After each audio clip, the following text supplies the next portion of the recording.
Hello student, कैसे हैं आप लोग। आई होप आप लोग अच्छे होंगे। तो स्टूडेंट, हम लोग इस वीडियो में क्लास 11th का कॉमर्स का इंट्रोडक्शन करेंगे। चूँकि आप लोग 10th के बाद 11th में आए हैं और कॉमर्स को सेलेक्ट किए हैं, तो आप लोग को कॉमर्स के बारे में कुछ भी जानकारी नहीं होगी।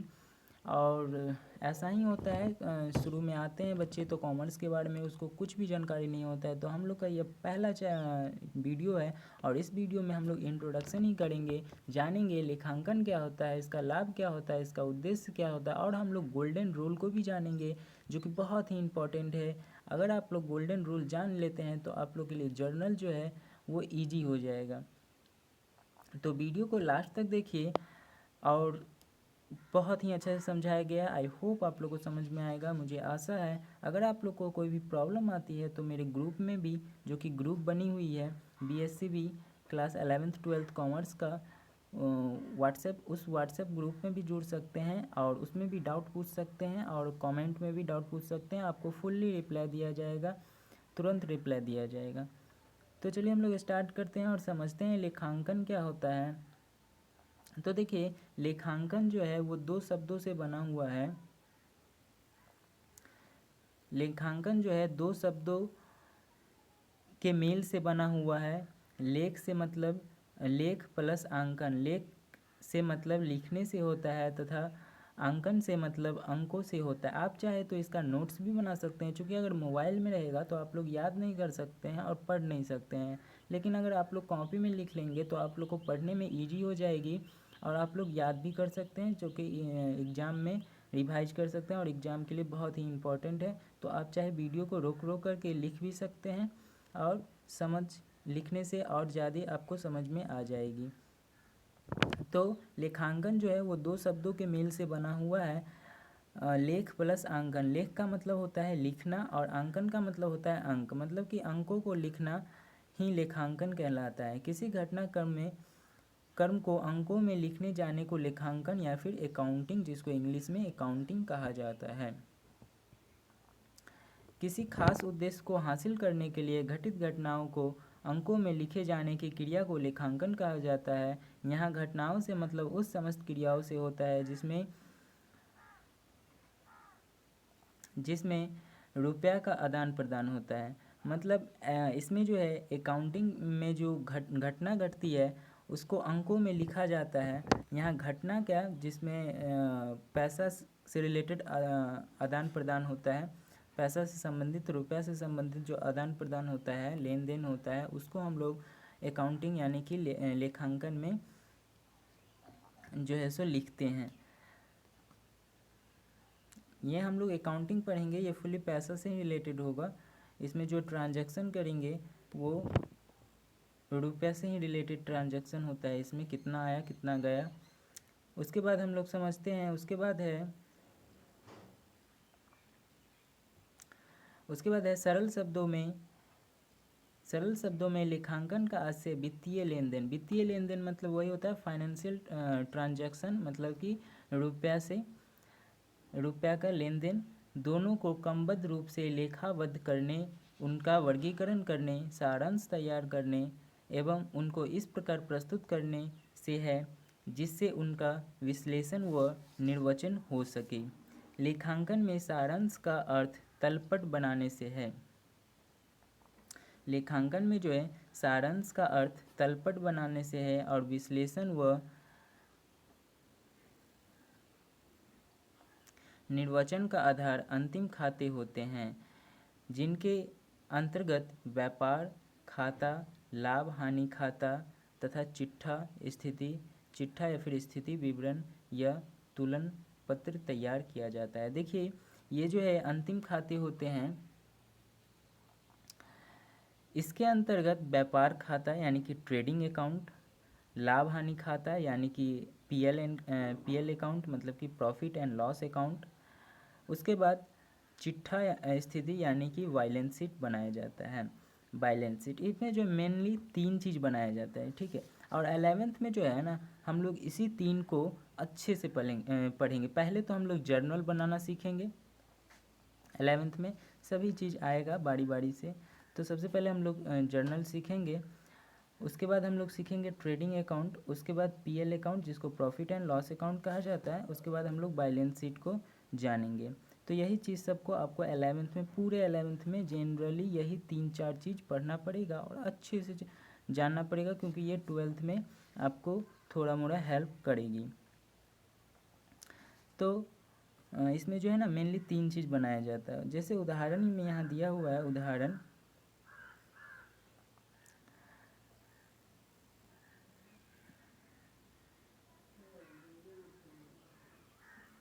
उदाहरण किसी व्यवसाय में बहुत बार वस्तु खरीदा जाता है, बहुत बार खरीदा जाता है और बहुत बार बेचा भी जाता है, बिक्री भी होता है, खर्च भी होता है रहता है, आमदनी भी होता रहता है। कुल मिलाकर कितना खर्च हुआ, आमदनी कितना हुआ, किन किन लोगों पर कितना बकाया है तथा लाभ या हानि कितना हुआ, इन समस्त जानकारियों को हासिल करने के लिए व्यवसायी अपने बही में घटित घटनाओं को लिखता है। बही मतलब कि जो व्यवसाय के पास डायरी होता है बिजनेसमैन के पास, उसमें सारे घटना को लिखता है कि कितना आया, कितना लाभ हुआ, कितना हानि हुआ, ये सभी चीज़ को वो अपने डायरी में लिखता है, बही में लिखता है।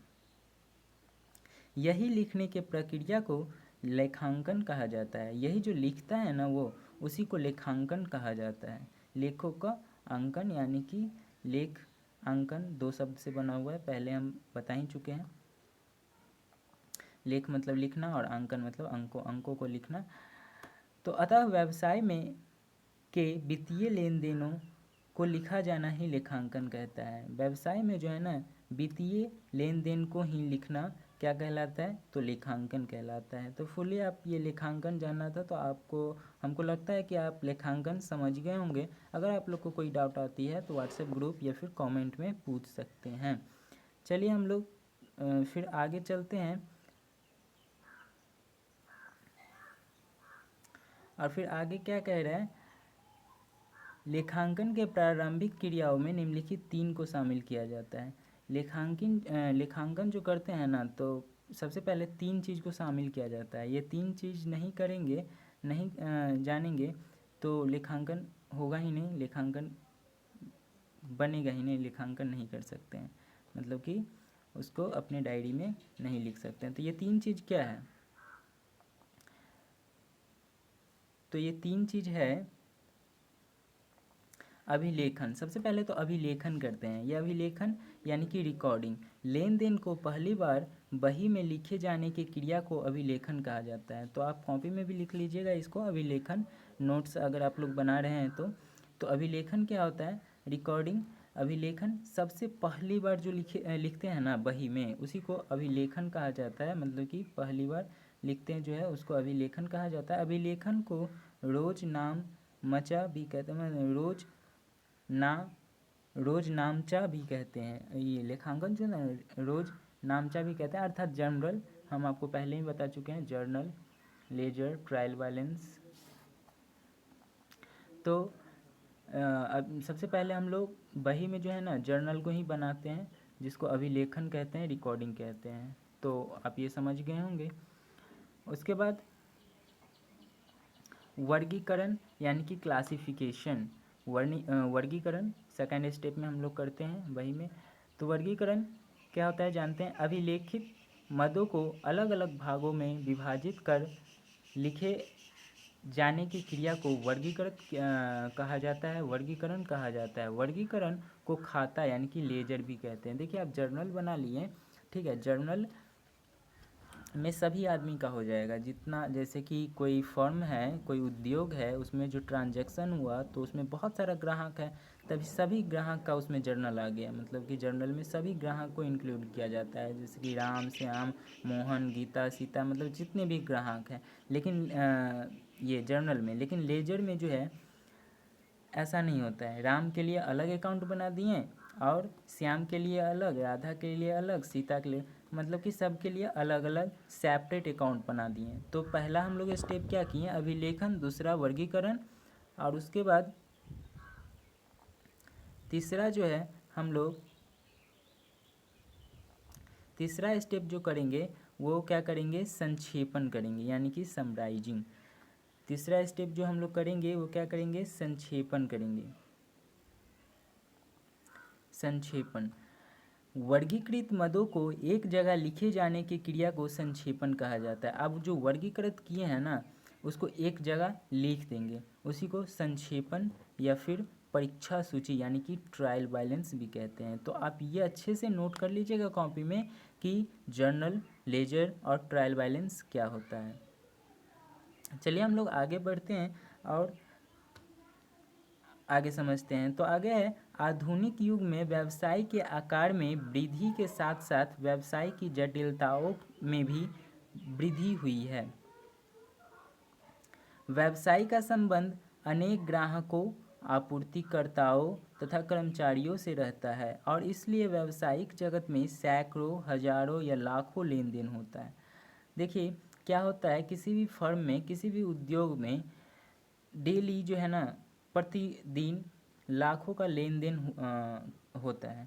सभी लेन देन को मौखिक रूप से याद रखना कठिन है और कोई भी आदमी कोई कितना भी विद्वान क्यों ना हो, वो जो है ना सभी लेन देन को जो है मौखिक याद नहीं कर सकता है, क्योंकि बहुत सारा लेन देन होता है एक दिन में किसी फर्म में, तो वो जो है सो याद नहीं रख सकता है मौखिक। हम व्यवसाय का लाभ जानने के लिए और यह भी जानना चाहते हैं कि उसकी संपत्ति कितनी है, उसकी देनदारियाँ या फिर देयताएँ कितनी है, मतलब कितना दिया है और कितना हम लोग को देना है, उसकी पूंजी कितनी है, कैपिटल कितना है किसी फर्म का, उद्योग का आदि। मतलब कि ये सब चीज़ हम लोग को जानना होता है। इन समस्त बातों की जानकारी के लिए लेखांकन की आवश्यकता पड़ती है। देखिए लेखांकन बहुत ही इम्पोर्टेंट है। किसी फर्म में लेखांकन अगर नहीं होगा तो फर्म कुछ काम का ही नहीं, कुछ पता ही नहीं चलेगा कितना प्रॉफिट हुआ, कितना लॉस हुआ, कितना हम लोग को मिलेगा, कितना देना है, कितना का पूंजी लगा है, तो ये सब बात पता ही नहीं चलेगा। तो यही बात सबको पता लगाने के लिए हम लोग लेखांकन को बनाते हैं। तो हम लोग मेनली जो जाने लेखांकन क्या होता है वो जाने, और लेखांकन का ज़रूरी क्यों होता है, लेखांकन हम लोग क्यों बनाते हैं, वो भी बात हम लोग जान लिए। चलिए आगे बढ़ते हैं और आगे हम लोग इसी के लाभ को देखते हैं, लेखांकन के लाभ। लेखांकन का लाभ क्या होता है, तो लेखांकन के निम्नलिखित लाभ होते हैं। ये जो नीचे है कुछ लाभ दिया गया है, ये लेखांकन का लाभ होता है, हम लोग इसीलिए लेखांकन को बनाते हैं। तो कोई भी व्यक्ति कितना भी योग्य क्यों ना हो, कितना भी पढ़ा लिखा क्यों ना हो, सभी बातों को स्मरण नहीं कर सकता, मतलब कि सभी बातों को वो याद नहीं रख सकता है। व्यापार में प्रतिदिन सैकड़ों लेन देन होते हैं, वस्तुओं का क्रय विक्रय होता है, ये नकद और उधार दोनों हो सकते हैं। मतलब लेन देन जो होता है वो नकद भी होता है, उधार भी होता है। मजदूरी, वेतन, कमीशन आदि के रूप में भुगतान भी होते हैं। मजदूर को वेतन देते हैं, कमीशन देते हैं, ये सब भुगतान भी किया जाता है उद्योग में। इन सभी को याद रखना कठिन है, किसी के लिए कठिन है। लेखांकन इस अभाव को दूर करता है और लेखांकन जो है ना इसी चीज़ सबको दूर करता है, मतलब इसी सबको आसान कर देता है याद करना। लेखांकन से व्यावसायिक में से संबंधित कई महत्वपूर्ण सूचनाएं प्राप्त होते हैं। लेखांकन अगर हम लोग बनाते हैं तो बहुत सारे सूचनाएं जो है ना हम लोग को मिलती है। कौन कौन सी सूचनाएं मिलती है, तो जैसे लाभ हानि की जानकारी कि कितना लाभ हुआ, कितना हानि हुआ। दूसरा संपत्तियों और दायित्व की जानकारी, कितना संपत्ति है और कितना कितना एसेट्स है और कितना लायबिलिटीज है, इसकी जानकारी भी हम लोग को मिलती है कि किसी भी उद्योग में हमारा कितना संपत्ति है और कितना हमारा जो है दायित्व है। दायित्व मतलब कि हमारा कितना कर्ज है, कितना दूसरे को देना है, ठीक है, हमारा कितना है, दूसरे का कितना है, ये सब चीज़ जानकारी होती है। कितना रुपया लेना है और कितना रुपया देना है, ये बात भी जो है सो लेखांकन से पता चलता है। व्यवसाय की आर्थिक स्थिति कैसी है, व्यवसाय का जो है आर्थिक स्थिति कैसा है, मतलब कि कितने लाभ अर्जित करती है, कितना पैसा कमाता है, ये सब स्थिति को जानने के लिए और भी बहुत सारी स्थिति को जानने के लिए, बहुत सारी चीज़ को जानने के लिए हम लोग लेखांकन का प्रयोग करते हैं और लेखांकन बनाते हैं।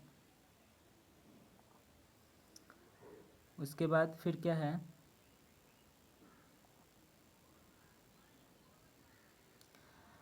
अन्य व्यापारियों से झगड़े होने की स्थिति में लेखांकन जो है अभिलेखों को न्यायालय में प्रमाण के रूप में प्रयुक्त किया जाता है। न्यायालय में प्रस्तुत किए लेखांकन को मान्यता प्रदान करता है। देखिए क्या हो गया, लेखांकन का ये भी एक मेन रीज़न है बनाने का कि अगर मान लीजिए किसी भी फर्म दूसरे फर्म से झगड़ा हो गया कभी भी, तो आप न्यायालय में जो है किस चीज़ का प्रमाण लेके जाइएगा, प्रस्तुत कीजिएगा। तो न्यायालय में जो है ना लेखांकन लेकर के जाइएगा, वही लेकर के जाइएगा, तो उसका जो है मान्यता प्राप्त है। न्यायालय प्रस्तुत किए लेखांकन को मान्यता प्रदान करता है। वित्तीय लेखा से कर्मचारियों के वेतन, बोनस, भत्ते आदि से संबंधित समस्याओं के निर्धारण में मदद मिलती है। उसके बाद चलिए हम लोग आगे जानते हैं। यहाँ पे आगे है उद्देश्य। लेखांकन अगर हम लोग बनाते हैं तो इसका उद्देश्य क्या है। अब हम लोग जाने कि लेखांकन क्या होता है, लेखांकन का फ़ायदा क्या होता है। अब हम लोग जानते हैं लेखांकन का उद्देश्य क्या होता है।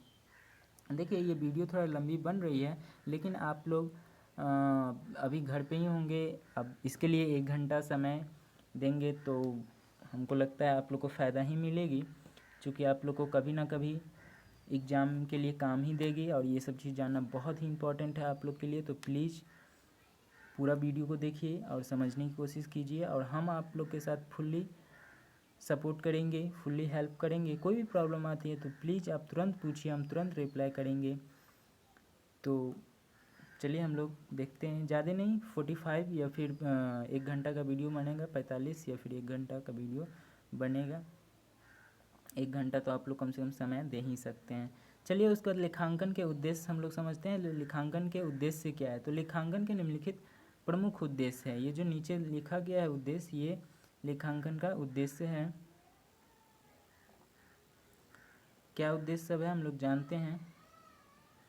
लेखांकन का प्रथम उद्देश्य सभी व्यावसायिक लेन देनों का पूर्ण एवं व्यवस्थित रूप से लेखा करना है। सुव्यवस्थित ढंग से लेखा करने से भूल की संभावना नहीं रहती है। देखिए लेखांकन जो है ना, अगर हम लोग करते हैं मतलब कि अच्छे से सेपरेट वाइज करते हैं, सीरियल वाइज करते हैं, तो उसमें भूल की संभावना नहीं होती है। मतलब कि भूलते नहीं, मतलब कि धोखा मतलब कि गलत होने का चांस जो है ना कम जाता है, और परिणाम शुद्ध प्राप्त होता है, और हम लोग को रिजल्ट जो है ना वो एकदम ठीक, करेक्ट, 100% करेक्ट जो है ना हम लोग को मिलता है। लेखांकन का दूसरा उद्देश्य एक निश्चित अवधि का लाभ हानि ज्ञात करना होता है।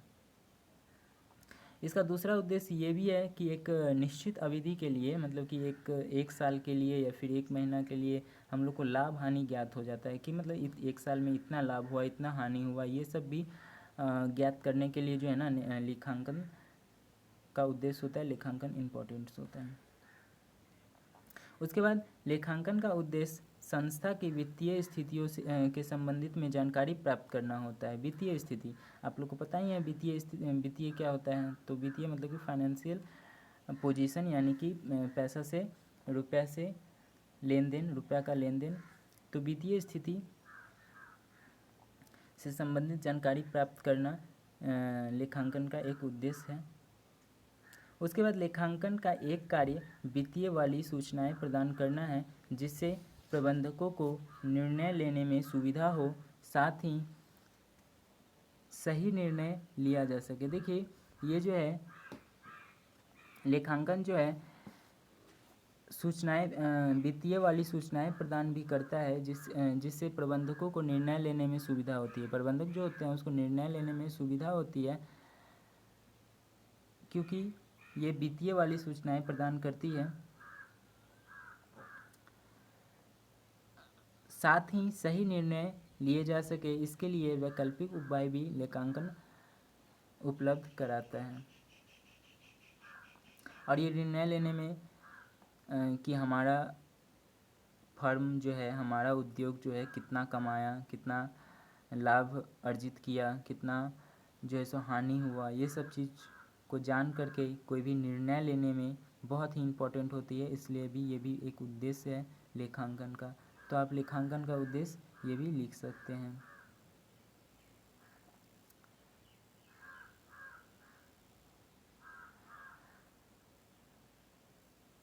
उसके बाद है लेखांकन का एक कार्य वित्तीय वाली सूचनाएं प्रदान करना है, जिससे हाँ ये तो हो गया था। उसके बाद व्यवसाय में कई पक्षों के हित होते हैं, जैसे कर्मचारी वर्ग, प्रबंधक, लेनदार, विनियोजक आदि।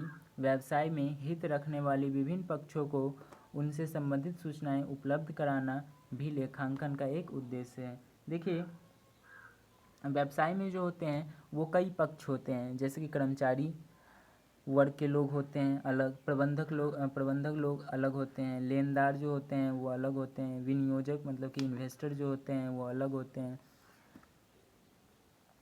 ठीक है, उसके बाद ये सब जो होते हैं अलग होते हैं। व्यवसाय में हित रखने वाले विभिन्न पक्षों को उनके संबंधित सूचनाएं उपलब्ध कराना भी लेखांकन का एक उद्देश्य है। जो हित में है, जो किसी फर्म या फिर उद्योग के हित में है, उसको एक लेखांकन जो है उसके सामने प्रस्तुत करना, ये भी एक उद्देश्य है, इसलिए भी हम लोग लेखांकन बनाते हैं। ठीक है, तो उसके सामने प्रस्तुत करना जो हमारे हित में है, जो उद्योग के हित में है, ये जैसे कर्मचारी, प्रबंधक, ये सब, उस सबके सामने भी लेखांकन प्रस्तुत करना होता है। इसलिए हम लोग लेखांकन का जो है सो लेखांकन बनाते हैं, ये भी एक उद्देश्य है। तो हम लोग 3-4 उद्देश्य को देखें। आई होप आपको समझ में आया होगा। अगर कोई भी उद्देश्य या फिर किसी भी चीज़ में प्रॉब्लम हो रही है तो आप कमेंट करें, आपको रिप्लाई तुरंत मिलेगा। उसके बाद देखिए, यहाँ पे गोल्डन रूल ऑफ अकाउंटिंग जो कि बहुत ही इम्पोर्टेंट है, गोल्डन रूल। और आप लोग जो है अगर गोल्डन रूल जान जाएंगे तो आप लोग को जर्नल बनाने में, जो कि आगे क्वेश्चन भी मिलेगी, आप लोग को होमवर्क भी मिलेगी, तो वो बनाने में आप लोग को दिक्कत नहीं होगी। तो ये गोल्डन रूल आप लोग के लिए बहुत ही इम्पोर्टेंट है। देखिए 21 मिनट्स हो गई है। चलिए अभी हम लोग गोल्डन रूल को समझ ही लेते हैं। गोल्डन रूल्स ऑफ अकाउंटिंग क्या है? गोल्डन रूल्स ये बहुत ही इम्पोर्टेंट रूल है। इसी पे जितने भी जर्नल आप लोग को मिलेगी और बनानी होगी वो इसी पे बनानी होगी। देखिए, आप अभी 11th में फर्स्ट क्लास कर रहे हैं, तो आप लोग को कोई कोई टर्म में जो है प्रॉब्लम होती ही होगी, हमको पता है। तो अगर वो टर्म सब में आपको प्रॉब्लम हो रही है या फिर समझने में दिक्कतें हो रही है तो प्लीज़ आप मुझे कमेंट करें और ग्रुप में भी पूछ लें। ओके, आप लोग को कोई भी डाउट नहीं रहना चाहिए आप लोग के माइंड में। ठीक है, अगर थोड़ा सा भी कन्फ्यूजन होगा ना तो फिर आगे प्रॉब्लम होगी। और आप लोग के पास क्या प्रॉब्लम है हमको कैसे पता चलेगा जब तक आप लोग पूछेंगे नहीं। तो प्लीज़ आप लोग पूछिए, फुल्ली पूछिए, आप लोग को रिप्लाई तुरंत मिलेगा। तो चलिए हम लोग समझते हैं golden rules of accounting. Golden rules of accounting क्या है? तो व्यक्तिगत लेखा, जिसको हम लोग इंग्लिश में पर्सनल अकाउंट बोलते हैं, व्यक्ति एवं संस्था से संबंधित लेखा को व्यक्तिगत लेखा कहते हैं। किसी व्यक्ति, पर्सनल आदमी या फिर किसी संस्था से संबंधित लेखा जो करते हैं उसको व्यक्तिगत लेखा कहते हैं। जैसे मोहन का लेख, शंकर वस्त्रालय का लेख व्यक्तिगत लेख हुआ। देखिए, इसमें जो बनाते हैं ना, लेखांकन जो करते हैं ना, वो व्यक्तिगत लेखा करते हैं, व्यक्तिगत करते हैं। उसके बाद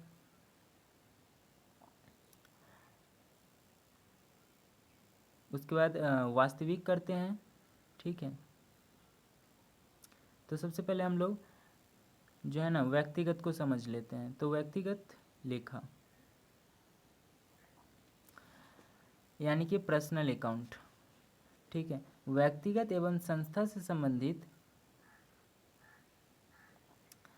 व्यक्ति एवं संस्था से संबंधित लेखा को व्यक्तिगत लेखा कहा जाता है। जैसे कि मोहन का लेख, शंकर वस्त्रालय का लेख व्यक्तिगत लेख हुआ। व्यक्तिगत लेखा का नियम, व्यक्तिगत लेखा जो है उसका नियम भी जानना बहुत इम्पोर्टेंट है। ठीक है, तो इसका नियम क्या है तो अच्छे से जानिएगा, अच्छे से समझिएगा, ये बहुत ही इम्पोर्टेंट है। तो चलिए हम लोग समझते हैं व्यक्तिगत लेखा का नियम। तो रूल ऑफ पर्सनल अकाउंटिंग, पाने वाले का नाम। ये रूल जो है ना आप अपनी कॉपी में लिख लीजिए सभी स्टूडेंट, क्योंकि ये बहुत ही इम्पोर्टेंट है। और आप लोग को ये रूल अगर पता रहेगी तभी आप लोग को जनरल बनेगा, आप लोग बना पाएंगे। तो व्यक्तिगत लेखा का नियम, रूल ऑफ पर्सनल अकाउंट, लिखिएगा पाने वाले का नाम, जो पाएगा। ठीक है, उसके बाद देने वाले का नाम, जो देगा। Debit the receiver, credit the giver, ये रूल ऑफ पर्सनल अकाउंट है। ठीक है, 3 अकाउंट बनाना पड़ेगा। तो पर्सनल अकाउंट का रूल यही है, डेबिट द रिसीवर, जो रिसीव करेगा उसको डेबिट करेंगे और जो देगा उसको हम लोग क्रेडिट करेंगे, क्योंकि उसके यहाँ से कम हुआ और हमारे यहाँ बढ़ा। ठीक है, अगर इस रूल में कुछ प्रॉब्लम हो रही है समझने में तो आप मुझे कमेंट करें। उसके बाद स्पष्टीकरण करते हैं, मतलब और इसमें डिटेल से समझते हैं क्या कह रहा है ये रूल। जो व्यक्ति कुछ प्राप्त करते हैं उन्हें रिसीवर कहा जाता है। जो, जैसे कि हम प्राप्त किए, जैसे कि राम बुक प्राप्त किया तो राम ने बुक प्राप्त किया। जैसे श्याम कॉपी प्राप्त किया, पेन प्राप्त किया, मतलब कि कुछ भी चीज़ प्राप्त करता है ना उसको रिसीवर कहा जाता है। और वो रिसीवर को ना डेबिट में रखा जाता है, वो जो रिसीव करता है ना उसको डेबिट में रखा जाता है। जो व्यक्ति कुछ देते हैं, जैसे कि राम ने श्याम को बुक दिया तो कौन दिया, तो राम दिया। तो जो व्यक्ति देते हैं उन्हें गिवर कहा जाता है। ठीक है, गिवर, और उन्हें क्या किया जाता है, तो क्रेडिट किया जाता है। तो ये बस 2 लाइन को आपको याद रखना है, कुछ भी नहीं याद करना है, 2 लाइन याद कर लेना है बस। आपका ये जो है ना जर्नल स्टेप, जो भी पर्सनल अकाउंट पे जर्नल मिलेगा वो आप यूं ही बना लेंगे 1 मिनट में। और आप लोग का टेस्ट भी होगा। अभी जो है ना हम लोग लाइव क्लास नहीं ले सकते हैं, क्योंकि प्रॉब्लम ये है कि अभी हम लोग का यूट्यूब चैनल पे 1K सब्सक्राइबर नहीं पूरा है, और ऐसा रूल है यूट्यूब की तरफ से कि अगर 1K सब्सक्राइबर नहीं हुआ है तो आप लाइव जो है सो नहीं कर सकते हैं। तो इस कारण हम लोग लाइव क्लास नहीं लेंगे और लाइव क्लास नहीं कर रहे हैं। तो आपसे एक निवेदन है कि वीडियो को बहुत ज़्यादा से ज़्यादा शेयर करें, ताकि हम लोग का सब्सक्राइबर 1K हो जाए और हम लोग लाइव क्लास ले सकें और अच्छे से समझ सकें। तो वीडियो को प्लीज़ लाइक कीजिएगा और चैनल को सब्सक्राइब कीजिएगा और दोस्तों के साथ भी शेयर कर दीजिएगा, ताकि आप लोग का भी फ़ायदा हो। ओके, और आप लोग लाइव क्लास कर सके फेस टू फेस। तो ये था पर्सनल अकाउंट का व्यक्तिगत लेख का। उसके बाद जैसे कि यहाँ पे कुछ उदाहरण है, उदाहरण को समझ लेते हैं। जैसे मोहन को 1000 रुपया दिया गया, मोहन 1000 रुपया ले रहा है, वह रिसीवर हुआ, इसलिए उन्हें डेबिट में रखा जाएगा। किस में रखा जाएगा, डेबिट में, क्योंकि मोहन जो है ना वो 1000 उसको मिला और वो रिसीवर हुआ तो उसको डेबिट में रखा जाएगा। उसके बाद सोहन 1000 रुपया प्राप्त हुआ, सोहन को प्राप्त हुआ 1000 रुपया, तो सोहन 1000 रुपया दे रहा है। ठीक है, वह गिवर हुआ, इसलिए उन्हें क्रेडिट किया जाएगा। सोहन से, देखिए क्या हुआ, मोहन को 1000 रुपया दिया गया, मोहन 1000 रुपया ले रहा है, किससे ले रहा है, तो सोहन से, तो उसको मिला, मोहन को, किसको मिला, मोहन को मिला। तो मोहन तो रिसीवर हुआ ना, क्योंकि वो मोहन क्योंकि वो लिया सोहन से, तो रिसीवर हुआ। अगर रिसीवर हुआ तो उसको डेबिट करेंगे, क्योंकि डेबिट रिसीवर को हम लोग डेबिट करते हैं। उसके बाद सोहन 1000 रुपया प्राप्त हुआ, सोहन को मिला, सोहन से 1000 रुपया प्राप्त हुआ, सोहन 1000 रुपया दे रहा है तो वह गिवर हुआ, इसलिए उन्हें क्रेडिट करेंगे। तो आई होप आप लोग को समझ में आ गया होगा। चलिए आगे समझते हैं वास्तविक लेखा। वास्तविक लेखा यानी कि रियल अकाउंट। रियल अकाउंट क्या होता है, वस्तु एवं संपत्ति से संबंधित, किसी वस्तु या फिर संपत्ति से संबंधित, कमोडिटी या फिर एसेट, लाइबिलिटीज़ और एसेट्स। पता है, नहीं पता है तो आगे आएगी टर्म, उसमें डिफाइन किया जाएगा। जो हम लोग के लिए है, हम लोग के पास है, हम लोग का अपना है, वो एसेट्स हुआ, और जो हम लोग का नहीं है, कर्ज है हमारे ऊपर, दूसरों का है, तो वो लाइबिलिटीज होता है। आगे आप लोग को बताया जाएगा। तो वस्तु एवं संपत्ति से संबंधित लेखा को वास्तविक लेखा कहा जाता है। जैसे कि रोकड़ का लेखा, साइकिल का लेखा वास्तविक लेखा हुआ। इसका जो रूल है वो है, रूल ऑफ रियल अकाउंट क्या है, जो आवे उसे नाम, यानी कि डेबिट्स व्हाट कम्स इन, और जो जावे उसे जमा, credits out what goes out, मतलब कि जो आया उसको हम लोग डेबिट करेंगे और जो गया उसको क्रेडिट करेंगे। हम लोग इसको एक्सप्लेन से समझते हैं, स्पष्टीकरण। व्यवसाय में जो वस्तुएं आती है उसे डेबिट में रखा जाता है और व्यवसाय में जो वस्तुएं जाती है उसे क्रेडिट में रखा जाता है। ठीक है। व्यवसाय में जो भी आया उसको डेबिट करेंगे, जो भी गया उसे क्रेडिट करेंगे। उदाहरण, मोहन से 1,000 रुपया प्राप्त हुआ, 1,000 रुपया आ रही है, मुझे मिल रहा है मोहन से, इसलिए उसे डेबिट में रखा जाएगा। और सोहन के हाथ से घड़ी बेची गई, घड़ी जा रहा है, इसे इसलिए उन्हें क्रेडिट में रखा जाएगा। तो आई होप आपको समझ में आया होगा। उसके बाद nominal account, personal account, real account, nominals account. हम लोग नॉमिनल अकाउंट में समझ लेते हैं अवास्तविक लेखा, जिसको नॉमिनल अकाउंट को अवास्तविक लेखा कहा जाता है। तो अवास्तविक लेखा को हम लोग समझ लेते हैं। तो अवास्तविक लेखा क्या है?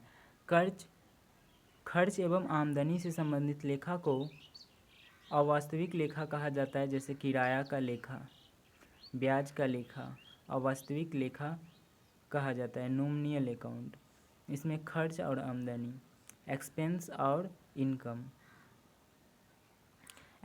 और इनकम को इसमें लिखा जाता है नॉमिनल अकाउंट में। ठीक है। इसका रूल हम लोग जान लेते हैं। अवास्तविक लेखा का नियम, रूल ऑफ नॉमिनल अकाउंट। सभी खर्च एवं हानियों को नाम, मतलब कि debit, all expenses and losses को डेबिट करेंगे। जितने भी एक्सपेंसेज हुआ या फिर लॉसेज हुआ उसको डेबिट करेंगे। सभी आमदनी एवं लाभों को जमा, और जितने भी इनकम हुआ और गेन्स हुआ उसको क्रेडिट करेंगे। तो debit all expenses and loss, credit all income and gain. तो ये रूल है, आप लोग याद कर लेंगे, ये 3 रूल को याद कर लेंगे। उसके बाद व्यवसाय में जो खर्च होता है उसके नाम को डेबिट किया जाता है। इसी प्रकार जो आमदनी होता है उसके नाम को क्रेडिट किया जाता है। तो डेबिट किया जाता है और क्रेडिट किया जाता है। तो आई होप आप लोग को तीनों रूल जो है वो समझ में आया होगा। अब नेक्स्ट वीडियो में, चूँकि आधा घंटा का वीडियो बन गई है, आज थोड़ा सा छोटा ही वीडियो रहने देते हैं ताकि आप लोग देखें। आप लोग का पहला क्लास होगा तो आप लोग बोरिंग ना हो, इसलिए हम लोग आज जो है आधा घंटा का ही वीडियो करते हैं। कल से 1 घंटा का वीडियो फिर से करेंगे। और कल हम लोग जो जानेंगे वो बहुत ही टर्म सब कुछ जानेंगे। कुछ टर्म होगा जैसे कि पूंजी, यानी कि कैपिटल क्या है, स्थिर पूंजी, कार्यशील पूंजी, ये सब जो है ना कैपिटल में आता है। तो ये सब चीज़ के बारे में जानेंगे। तो कल का क्लास नहीं कीजिएगा, कल भी जो है ना, कल कोशिश करेंगे 11 AM तक आपको वीडियो मिल जाए। तो प्लीज़ तैयार रहिएगा और वीडियो को पूरा देखिएगा। जो भी वीडियो दे रहे हैं आपको फुल्ली हेल्प करेगी क्लास 11th के लिए। ये फुल्ली बिहार बोर्ड के लिए है, क्लास 11th के लिए। आपको अगर मेरे बात पे चलेंगे और मेरा वीडियो सारा देखेंगे तो गारंटी आपको 450 प्लस आ जाएगा, मतलब कि 450 नंबर से अधिक आ जाएगा। ओके, वो गारंटी के साथ कहते हैं, क्योंकि बहुत ही इजी होता है और हम 4 साल से पढ़ा रहे हैं और देख रहे हैं कि कॉमर्स के स्टूडेंट जो मेरे पास पढ़े हैं उसको मतलब कि बहुत ही अच्छा नंबर आया है। और इसमें आप लोग को ट्रिक्स एंड टिप्स भी मिलेगी जो कि एग्ज़ाम के लिए बहुत इंपॉर्टेंट होगी। तो आई होप आप लोग को समझ में आया होगा। कोई भी इम्पोर्टेंट या फिर कोई भी डाउट होती है, कोई भी इन्फॉर्मेशन होती है तो मेरे ग्रुप्स पे ज्वाइन करके उस पर पूछ सकते हैं। मेरा व्हाट्सएप ग्रुप है। तो चलिए अभी के लिए इतना ही, फिर मिलते हैं हम लोग नेक्स्ट वीडियो में, यानी कि कल। अगर वीडियो अच्छा लगे तो लाइक कीजिए और अपने दोस्तों के साथ भी शेयर कर दीजिए। हमारे चैनल पे पहली बार आए हैं तो चैनल को सब्सक्राइब कर लीजिए। ओके, तो अभी के लिए इतना ही, फिर मिलते हैं हम लोग नेक्स्ट वीडियो में। तब तक के लिए बाय।